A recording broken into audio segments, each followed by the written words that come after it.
Selamat datang di Lambe Sundel.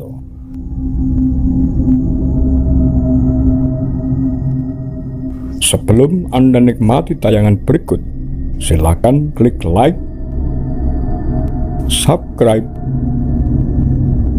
dan klik notification bell. Sebelum Anda menyaksikan tayangan berikut, pastikan Anda telah menyaksikan Surat Ratna Sari Dewi Soekarno kepada Soeharto bagian 1, 2, dan 3.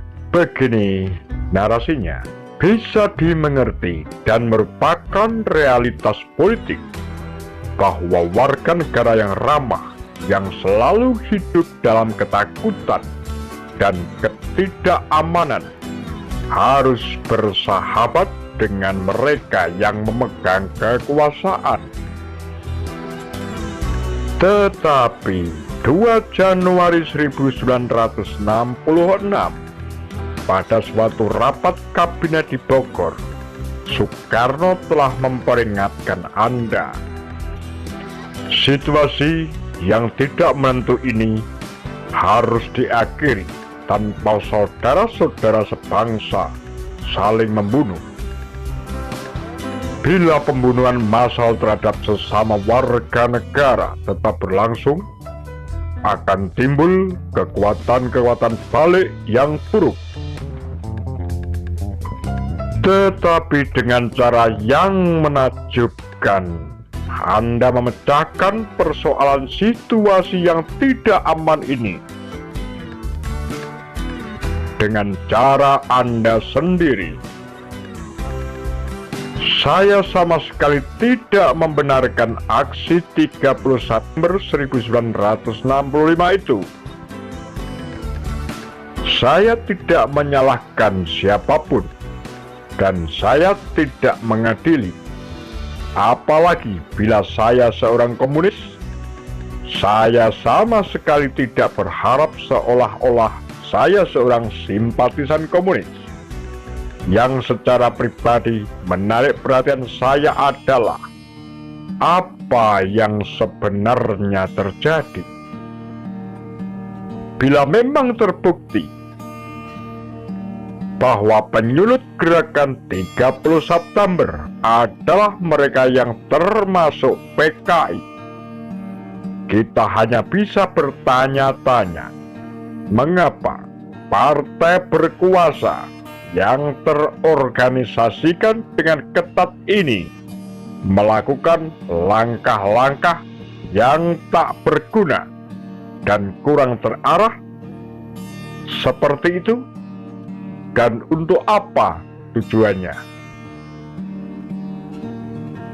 Mengapa tentara mengabaikan kebakaran besar yang terjadi di markas besar PKI yang disulut oleh pembuat onar itu? Bukankah yang bisa terjadi adalah bahwa di markas besar tersebut Anda bisa menemukan bukti-bukti campur tangan tentara bahwa ketua PKI D.N. Aidit secara rahasia. Baru berbulan-bulan kemudian pembunuhan itu Anda laporkan kepada Soekarno. Dan mengapa wakil ketua pertama dan kedua PKI, Nyoto dan Lokman, juga dibunuh dengan cara yang sama?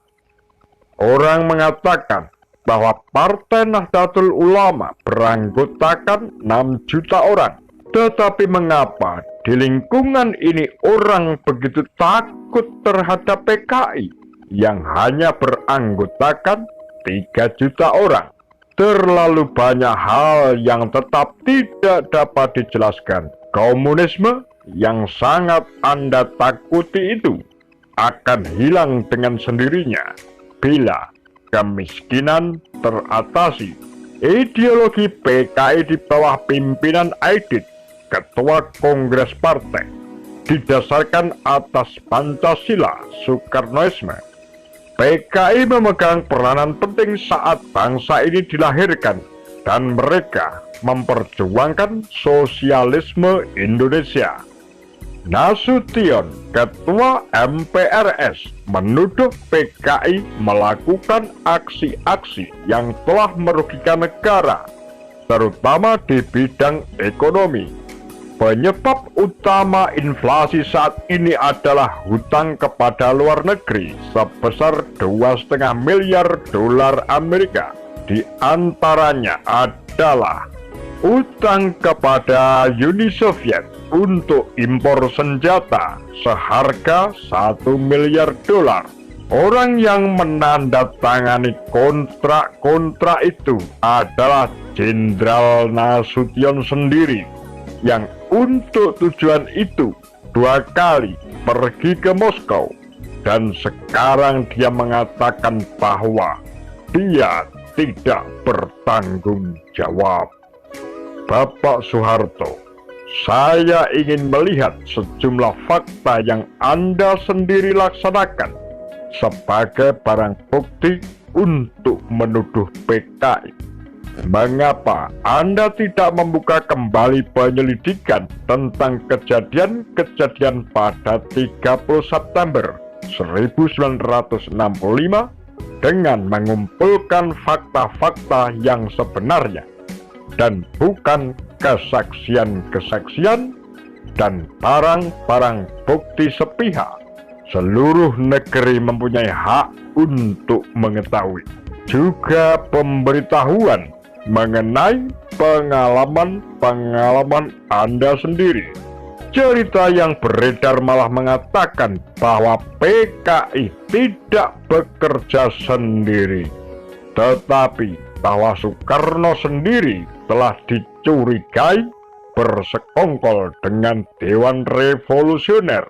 Ada pula dikatakan bahwa beberapa ribu anggota PKI menjelang gerakan 30 September mendapatkan pendidikan militer di suatu daerah sekitar Halim, di mana Soekarno pada pagi insiden itu terjadi diselamatkan.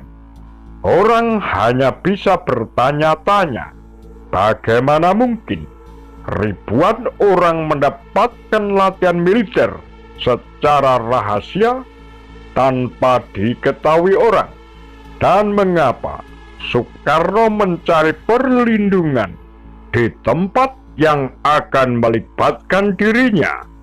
Berita-berita yang kami terima pada hari itu di Halim bisa disimpulkan sebagai berikut. Telah timbul konflik dalam tubuh tentara. Pribadi presiden tidak boleh dibahayakan oleh suatu kecelakaan mendadak.